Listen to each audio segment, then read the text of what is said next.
தமிழக அரசு கொடுத்த வாக்குறுதிகள் வழங்கப்படுமா வழங்கப்படாதா என்ற ஒரு டஜன் கேள்விகள் தமிழக மக்கள் மனதில் இருக்கிறது. படித்த ஏழை இல்லாத மாணவர்களுக்கு 4000 மாதம் தோறும். ஒரு டிகிரி படித்து ஒரு 5 வருஷம் ஆயிருந்தால் 4000 ரூபா கொடுக்குறோன்னு சொன்னீங்க. கொடுப்பீங்களா கொடுக்க மாட்டீங்களா? ஏதாவது ஒரு தெளிவு வேண்டும். ஒரு முதலமைச்சராக இருக்கிறீங்க, நீங்க பேசவும் மாட்டேங்கிறீங்க. ஐயா ஆதவ் அர்ஜுன் அவர்கள் தான் பேசுகிறார். பேசட்டும், ஒன்றும் தப்பு இல்லை. மகளிர் உரிமை தொகை 2500 ரூபாய் வருமா வராதா? ஒரு தெளிவு தேவை. கொடுப்பீங்களா கொடுக்க மாட்டீங்களா? ஏதாவது ஒன்று சொல்லிடுங்க. எப்போ கொடுப்பீங்க அதாவது சொல்லுங்க. இந்த மாசத்துலேருந்து கொடுக்குறேன், இல்லை இந்த வருஷம் போட்டோம் அடுத்த வருஷத்துலேருந்து கொடுக்குறேன் அப்படின்ட்டு ஏதாவது ஒரு உத்தரவாதம் கொடுப்பீங்களா கொடுக்க மாட்டீங்களா? அரசு பள்ளியில் படித்தா போதும். பேரண்ட்ஸுக்கு 15000 கொடுக்குறேன்னு சொன்னீங்க சார். அரசு பள்ளியில் படித்தா 15000 வருமா வராத? தமிழக அரசின் நிலை என்ன?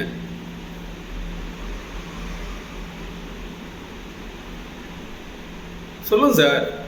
ஏதாவது பதில் கிடைக்குமா கிடைக்காது? அதுக்கு அடுத்து சார் தாய் மாமன் சேரு அண்ணன் சேரு அப்படின்னீங்க. அந்தந்த குடும்பத்துலலாம் யாரும் மாமனும் அண்ணன் எல்லாம் இல்லை. நீங்கள் தான் தமிழக முதல்வர்னு ஆயிட்டீங்க. நீங்கள் தான் எல்லாமே. சரி, ரைட், ஓகே, அதெல்லாம் ஒன்றும் நோ ப்ராப்ளம்.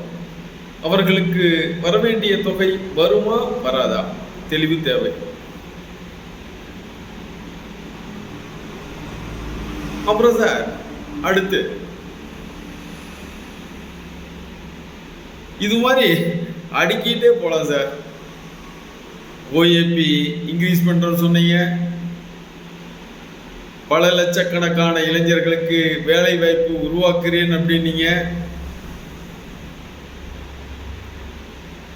லஞ்சம் லாவண்யம் இல்லாத அரசை உருவாக்குவதாக கூறினீர்கள்.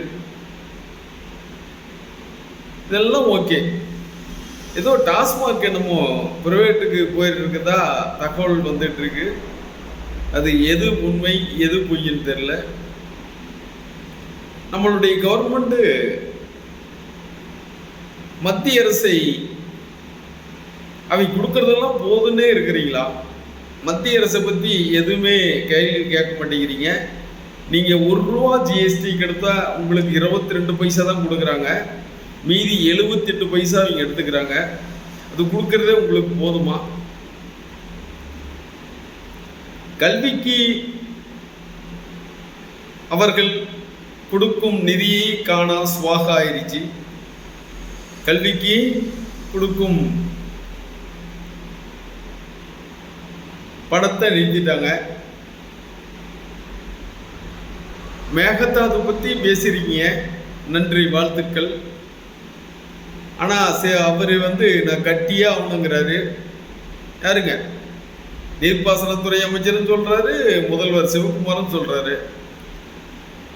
பார்ப்போம். இதற்கு அனைத்து கட்சியும் பாரபட்சம் இல்லாமல் மேகதாதுவுக்கு ஓகே, நம்முடைய கண்டன தீர்மானத்தை சட்டசபையிலே பதிவு செய்து விட்டோம். ஏன் முதலமைச்சர் அவர்கள் பதில் சொல்லும்ல? அவர் பாட்டில் உட்காந்துட்டு ஆதவ அர்ஜுன் தான் பேசுறாரு. ஐயா ரைட். அதற்கடுத்து மற்ற நடிகைகள் எல்லாம் யாராவது வீட்டுக்கு வந்தா அவங்க கூட போய் பேசுறாரு, பிடிக்கிறாரு. தமிழ்நாட்டில் ஒரு பிரச்சனை என்றால் வெளிவந்து பேச மாட்டேங்கிறாரு. என்ன நடக்குதுன்னு தெரியல சார். என்ன நடக்கிறதுன்னு தெரியவில்லை. திட்டங்கள் என்னென்ன திட்டங்கள் பார்ப்போம். இந்த பட்ஜெட்ல இந்த பட்ஜெட் கூட்டத்தொடர் முடியட்டும். நீங்க கொடுத்த வாக்குறுதிகள் என்னதான் கொடுப்பீங்க, என்ன கொடுக்க மாட்டீங்க, எப்போ கொடுப்பீங்க, ஏதாவது ஒரு உத்தரவாதம் சொல்லிட்டீங்கன்னா சரி. இலவச பஸ் பயணம் என்னாச்சு? இப்போ இருக்கிற இலவச பயணத்தை ரத்து செய்வீங்களா, இல்லை டிரான்ஸ்போர்ட் எல்லாமே கம்ப்ளீட்டா அனைத்து பஸ்களும் ஃப்ரீ அப்படிங்கிற மாதிரி எல்லாம் ஃப்ரீயாக கொடுத்துருவீங்களா?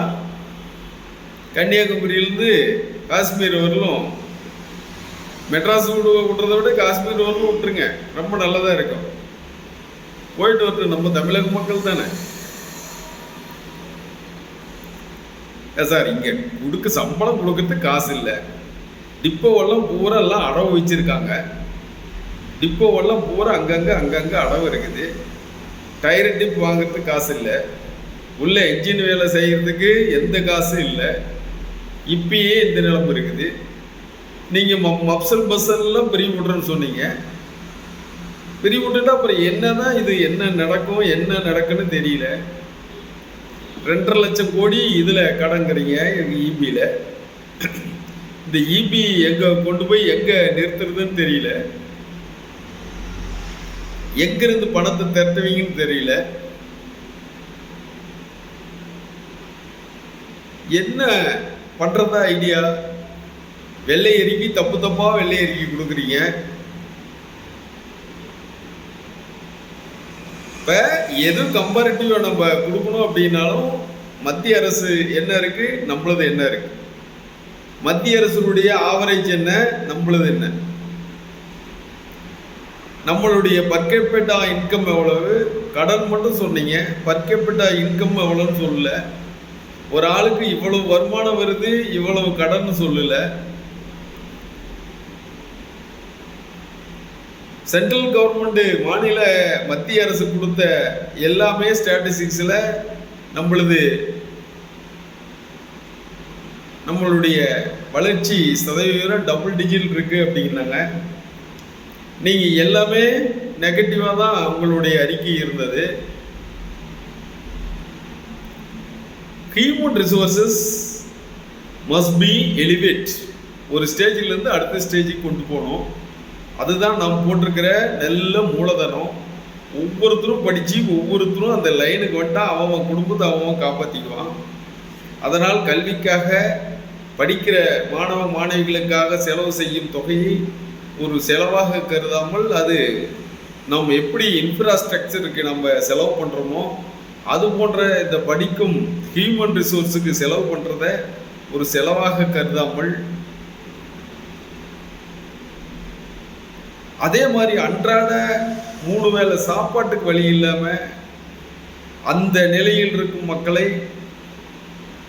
ஒரு நல்ல ஹெல்த்தியா இருக்கிறதுக்கு அவனுக்கு ஏதோ சாப்பாட்டுக்கு வழி பண்ணி விடணும்.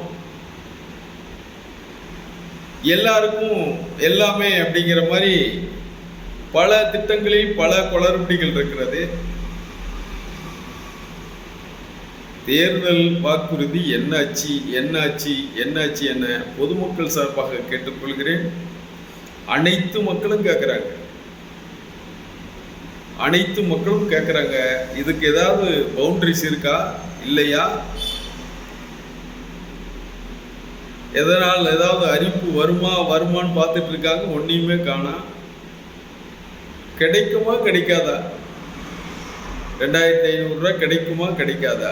மகளிர் உரிமை தொகை, வேலையில்லா பட்டதாரிகள் 5 வருடம் வேலை அவங்க பதிவு பண்ணி இருந்தால் அவங்களுக்கு 4000 ரூபா தரணும்னு சொன்னீங்களா? கொடுப்பீங்களா கொடுக்க மாட்டீங்களா? 6 சிலிண்டர்னு சொன்னீங்களே, அதை கொடுப்பீங்களா கொடுக்க மாட்டீங்களா? பெண்களுக்கு அனைத்து பேருந்துகளிலும் இலவசம் என்றீர்களே, அது என்னாச்சு? 6 சிலிண்டர் என்னாச்சு? இது போன்ற பல கேள்விகள் உங்களை சுற்றி வந்துக்கிட்டே இருக்கு சார். ஒன்றுமே இதுவரையிலும் காணா.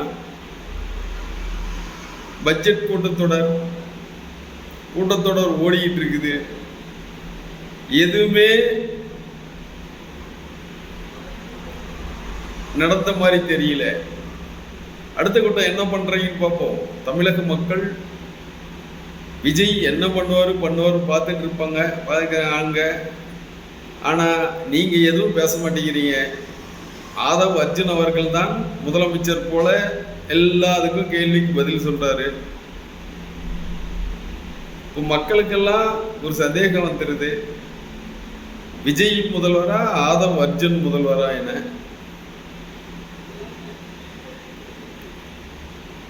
ரைட்டு, அது ரைட்டு, நீங்க விட்டீங்க, அதனால ஒன்றும் தப்பு இல்லை. மக்களுக்கு தேர்தல் வாக்குறுதி என்னாச்சு, எப்போது கிடைக்கும், இல்லை கிடைக்குமா கிடைக்காது என்ற 1 டஜன் கேள்விகள், 1000 கேள்விகள் இருக்கிறது. அதற்கு பதில் சொல்லும் இடத்தில் தமிழக முதல்வர் இருக்கிறார். என்ன பதில் சொல்ல போகிறீர்கள் தமிழக மக்களுக்கு?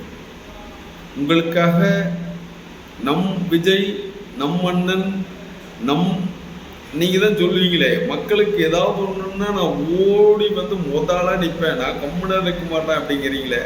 அது மாதிரி என்ன மக்களுடைய பிரச்சனைக்கு என்னதான் பண்ணுறீங்கன்னு பார்ப்போம். தேர்தல் வாக்குறுதி என்னாச்சு, கிடைக்குமா கிடைக்காதா, எப்போது கிடைக்கும் என்ற இந்த 3 கேள்விகளுக்கும் சரியான பதில் தேவை என நினைக்கிறேன். இதை பார்த்துட்டு இருக்கிற வீடியோ பார்த்துட்டு இருக்கிற கொஞ்சம் எல்லாத்துக்கும் ஷேர் பண்ணி விடுங்க. இது உங்களுடைய கருத்துக்கள் ஏதாவது இருந்தால் நீங்கள் கருத்துக்களை பதிவிடுங்கள்.